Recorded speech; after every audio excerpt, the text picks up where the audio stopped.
শেখ শাহজাহানের গড়ে এই নিয়ে দ্বিতীয়বার বৈঠক করতে এলেন মন্ত্রী পার্থ ভৌমিক। গত 13 তারিখে তিনি এসেছিলেন, আজকে আবার বৈঠক করতে এসেছিলেন সেহেরা রাধানগর গ্রাম পঞ্চায়েত এলাকায়। কথা বলে নেব পার্থবাবুর সঙ্গে। কয়েকদিন ধরে সন্দেশখালী অশান্ত, আজকে দলের কর্মীদের সঙ্গে কথা বললেন, কি জানলেন? না দেখুন, মানুষের কিছু ক্ষোভ তো আছেই, ওটাকে তো অস্বীকার করে লাভ নেই।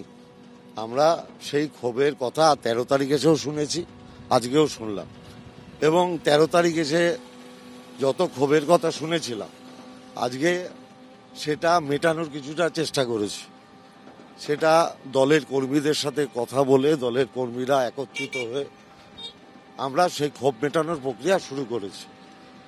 কারণ এদের ক্ষোভ বাংলার মাননীয় মুখ্যমন্ত্রী মমতা ব্যানার্জির বিরুদ্ধে নয়, এদের ক্ষোভ আমাদের দলের প্রধান সেনাপতি অভিষেক ব্যানার্জির বিরুদ্ধে নয়, এদের ক্ষোভ স্থানীয় নেতৃত্বের উপর স্বাভাবিকভাবে।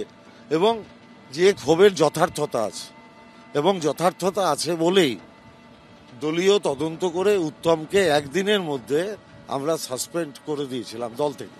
আমরা সবাই মিলে বসে সিদ্ধান্ত নিয়েছিলাম যে আমরা পার বিধানসভা ওয়াইজ কর্মীদের থেকে 10 টাকা, 20 টাকা, 50 টাকা, 100 টাকা চাঁদা তুলবো।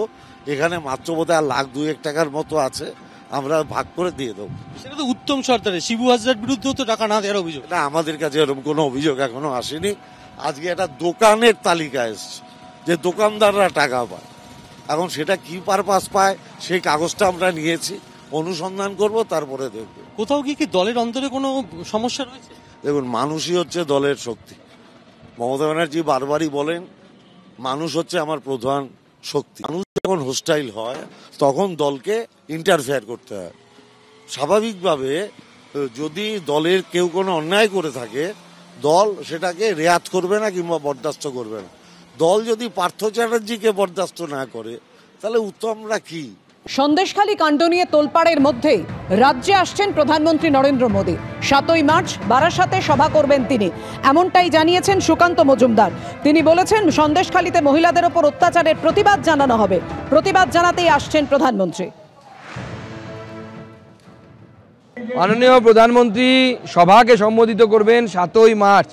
মাননীয় প্রধানমন্ত্রীর সভা আমরা আপাতত বারাসাতে ঠিক করেছি, কারণ অন্যান্য জায়গায় করতে গেলে এবার সন্দেশখালীতে করতে গেলে প্রশাসনের তরফ থেকে নানা রকম বাধা আসে। আপনারা জানেন এই সরকার অগণতান্ত্রিক সরকার, তো সরকারের গালে থাপ্পড় মারার জন্য মাননীয় প্রধানমন্ত্রী যাচ্ছেন। কোর্ট তো অনেকবার থাপ্পড় মেরেছে, এবার রাজনৈতিকভাবে মাননীয় প্রধানমন্ত্রীর নেতৃত্বে ভারতীয় জনতা পার্টি থাপ্পড় মারবে, রাজনৈতিক থাপ্পড়। মহিলাদেরকে নিয়েই মূলত সভা হবে, তার সাথে অন্যান্যরাও থাকবেন।